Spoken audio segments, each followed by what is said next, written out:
kujya indobo ubu ngubu ntibikigezweho kizo kizeho akadomo uzafata umwanya ubitekerezeho gabapapa mwumva iyi odiyo mutega amatwi muhekenye imbuto nyagasani yamaye n'ifoto iyo nyibonye njye mwibonamo ngo abana bato mukire bisoprono murapfuye kandi si murashize kuva i Nyanza na Kigali niho haba ibintu nk'ibyo by'ubusa muri fone mfitemo password atagira umwana uzumagiraho fone z'abo bari kuzimya izo muzima niyanashona ibintu nk'ibyo nibisaba moni kugira uzimye nibisaba momo nitwo turana ukimeze gutya kandi umukobwa mfite ari n'isugi niba ushaka jya ujya no mu mujyi reba abakobwa bambaye izo nigi ngo gitima hatuye abakobwa bahora bashaka iyo boro ni koko bebe sinyeneye bitch kuko izo bitch zanyicira kepo nta bitch yandutira kepo n'umukapo wankira igipupe pepero urashaka gukatwa akaboko ushyira ku mwana wa kizo nta bitch yandutira kepo n'umukapo wankira igipupe umugore yandutiye mugo ngeze mu rugo nshyiraho akadomo ubwo feta bazanye ibikapu ngo mucumbikire kandi narakabye mu gipaka ntabwo ari isoko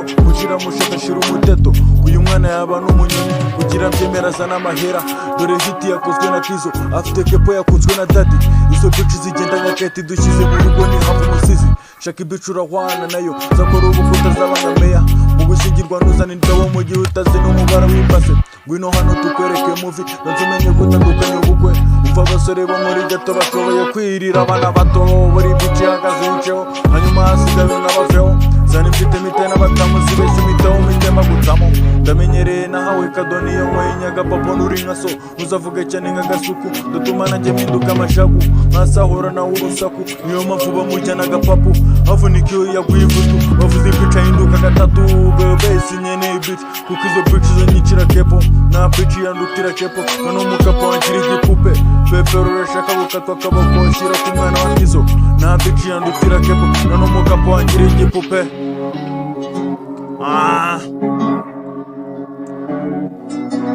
Kizo